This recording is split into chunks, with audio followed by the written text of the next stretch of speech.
I married Eleanor Vance on the very same day her true love was getting married next door. Just as we were about to exchange rings, the man himself stormed into our ceremony red-eyed and shaking. He announced that the only woman he'd ever loved was Eleanor and that he couldn't go through with marrying the fiancé waiting for him, the one battling a terminal illness. Eleanor didn't even look at me. She pulled her hand from mine and ran after him. I was left standing there humiliated while my mother was so angry she ended up in the hospital. Later, the abandoned bride and I caught each other's eyes for a moment. I asked quietly, "Do you want to switch grooms?" 3 years passed before Eleanor came back. She was crying, saying she regretted everything, but I scooped up both kids from the back seat, one in each arm. I stepped aside and said, "Excuse me, I'm in a hurry to pick up my wife from work." Chapter 1. The ones I carried home with Cyrus in one arm and Chloe in the other. I turned to close the car door and stopped cold. Standing a few feet away was someone I never expected to run into again. Eleanor, my ex-fiancée, the woman who ditched me at our own wedding 3 years ago and ran off with her true love. Balancing both kids against my chest, I kept my voice polite. "Excuse me, I'm in a hurry." Eleanor's expression darkened instantly. Instead of stepping aside, she blocked my path, her voice sharp and accusing. "Who are these kids?" I shut the door with a quick kick, not planning to engage, but Chloe looped her arms around my neck and asked loud enough for everyone to hear, "Daddy, why is this lady so mean?" Eleanor's face tightened even more. "Why is she calling you daddy?" She sounded almost frantic. "I was only gone for 3 years. How could you already have children? Did you have kids with someone else?" The second I left, I kept my tone even. "What did you expect, that I'd stay loyal to you forever?" Eleanor and I had grown up together. Our families had arranged the engagement when we were kids,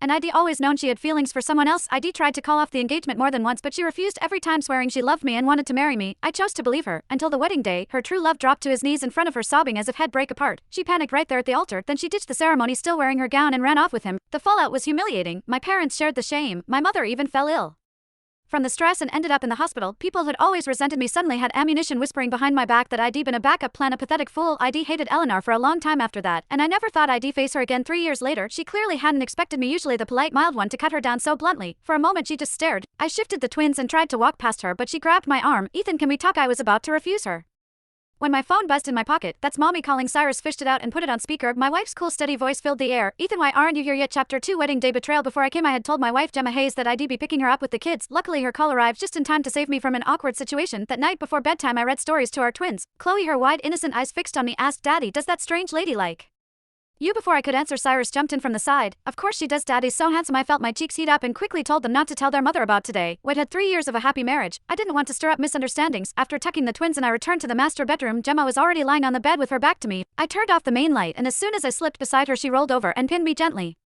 "Ethan, I didn't know you were such a hit. Women actually hit on you in public. How do you know that?" I asked, stunned. She hummed softly and pinched my cheek. "Our kids told me everything before even stepping inside. Those traitors," I muttered. Gemma's eyes widened. "And you feel sorry for her?" I sighed. "It's Eleanor." Since she already knew, I had no reason to hide it. Jealousy flared in Gemma. "She heartlessly abandoned you back then. Bet she's regretting it now." She pinched my face harder. "Ethan, if I ever find out you're tangled up with her again, you're dead." In the soft glow of the lamp, Gemma looked strikingly beautiful. I felt a rush of desire, wrapped my arms around her waist and pressed her against me. "My heart is only yours." "How?"